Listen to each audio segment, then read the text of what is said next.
What up guys, JT Anime Nerd here, bringing you all that nerdy goodness. Today we continue my concept for Spyro the Dragon TV series with episode 3.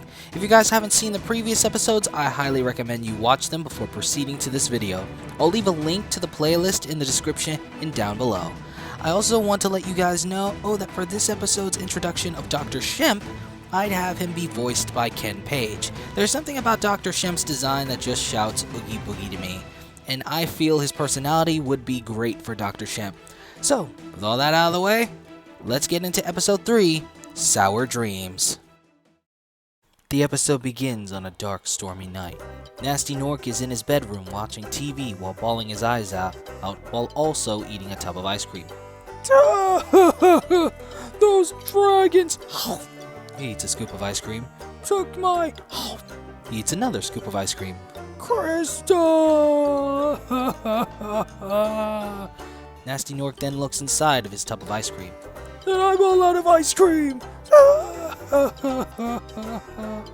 From behind Nasty Nork's bedroom door, a group of Norks look on in sorrowful pity. Poor Commander. He's been a wreck ever since his raid on the Artisan Kingdom. If only we could get that shard back. And so we will! The trio of Nork soldiers looks on at the entrance to the war room as an oddly dressed orange Nork enters. Or in this case, I will. Dr. Shemp? The Mad Witch Doctor? Suddenly, the second Nork soldier is turned into a sheep by Dr. Shemp's magic. I prefer the term Master of the Dark Arts.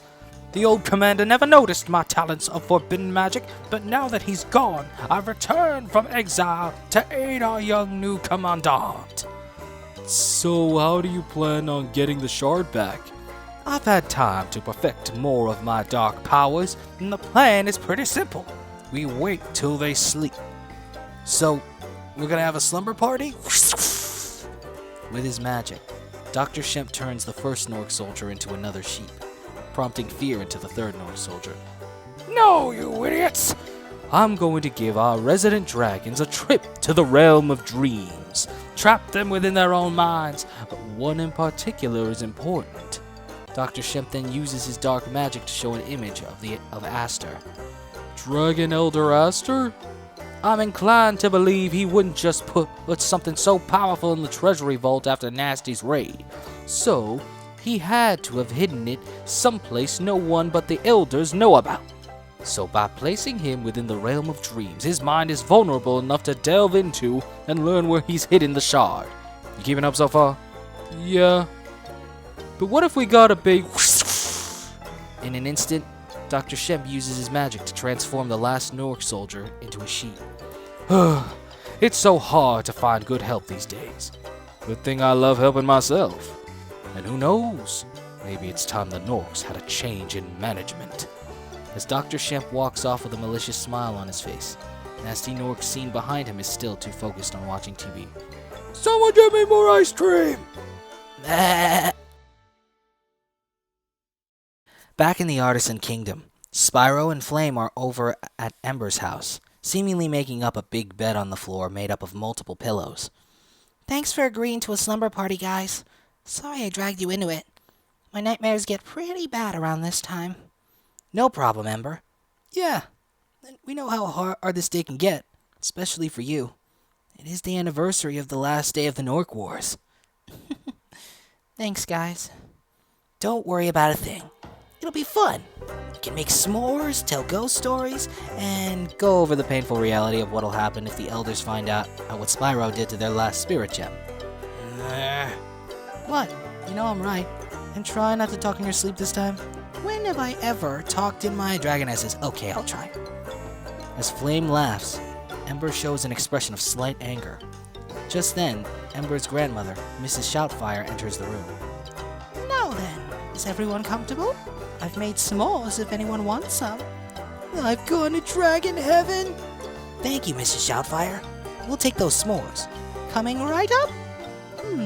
Wonder if I should make some for that hunk Aster. Woo!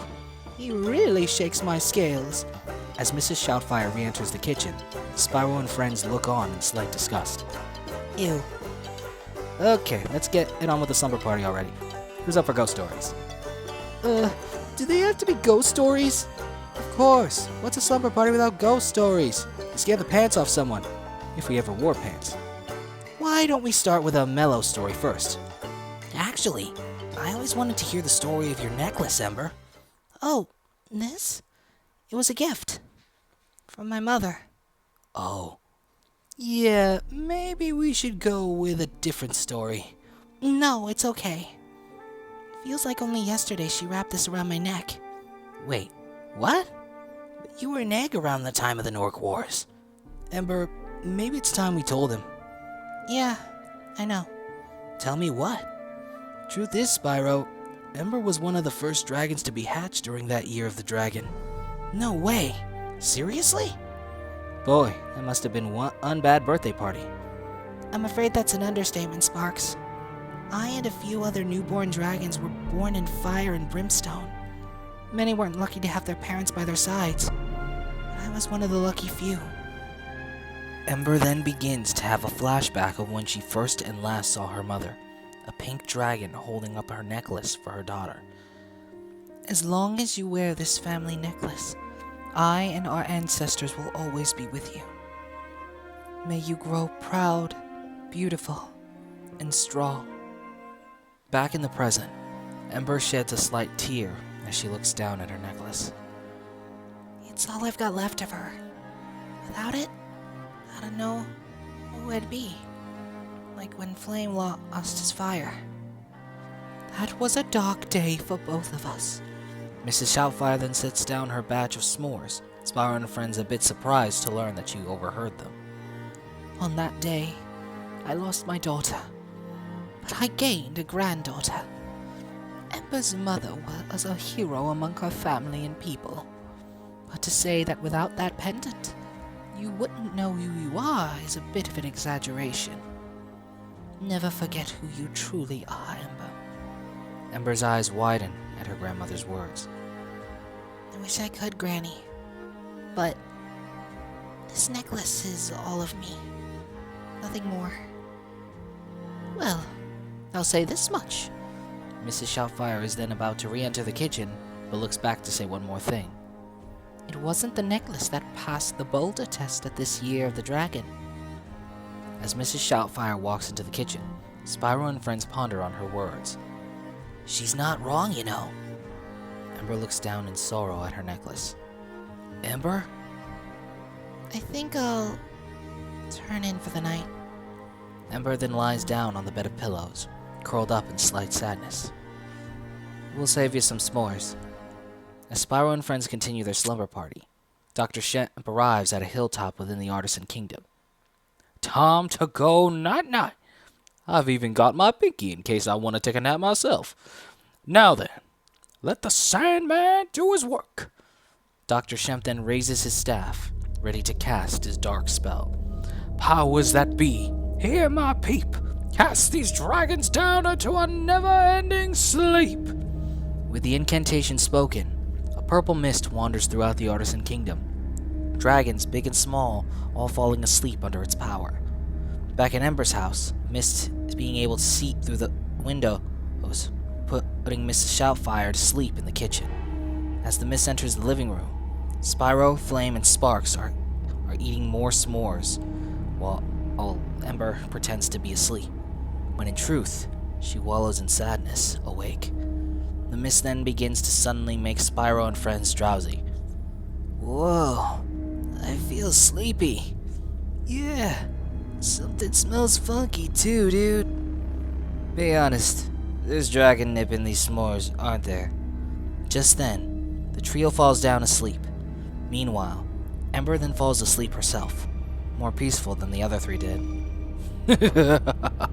Now I just need to find Aster, and then I'll be able to enter his mind and learn the location of the shard. Diggity dog! Meanwhile, as Ember opens her eyes, she's met with an unlikely sight. Ember looks around to see the Artisan Kingdom in a bright, sunny state as glowing orbs of blue light float around the area. What the? What's going on? Was I sleepwalking? I expect that more from Spyro. Or Sparks. Or even Flame for that matter. I don't remember coming out to the courtyard. Ember. That voice. I know it. Wanting to investigate, Ember runs along to follow the voice. Just then, Spyro wakes up, not recognizing where he is. He can only make out that he's under a dimly lit purple dome. What is this place? Wait a minute. Ember? Flame? Sparks? Where are you? I don't think you'll find them anywhere near here. Huh? Who said that? Suddenly, a large shadow with glowing blue eyes and large wings appears before Spyro. You can refer to me as Blackout. Where am I? Did you bring me here? Can't take credit for that one. But to put things simply about me, I rule over the nightmares within the realm of dreams. Realm of dreams? A place where fantasy and memory are connected. So then, I'm in a dream? Yes and no. Sometimes a memory can be the same as a dream. It's a whole lot of complicated concepts. Then, this is a memory? But what memory? I don't remember a place like this. You misunderstand. If I wanted you to leave, then I would be helping you. What? Sorry, but my job is to make sure a nightmare runs its course smoothly. Meaning I also decide when you wake up. And I don't think I'll be letting you go. Why, you rotten... Later, loser. Like a phantom, Blackout disappears from Spyro's view. Hey, wait! Get me out of here! Back in Ember's dream, she continues running in the direction of the voice she heard. The glowing blue orb seemed to try and get in her way. Whoa! What's with you little guys? I've never seen these things before. Ember. Ember looks to her right, only to see a breathtaking sight. Ember sees none other than her mother standing on a hilltop, looking at her with a smile. Ember, my darling daughter, you've grown to become such a beautiful dragoness, and I can finally watch as you grow more.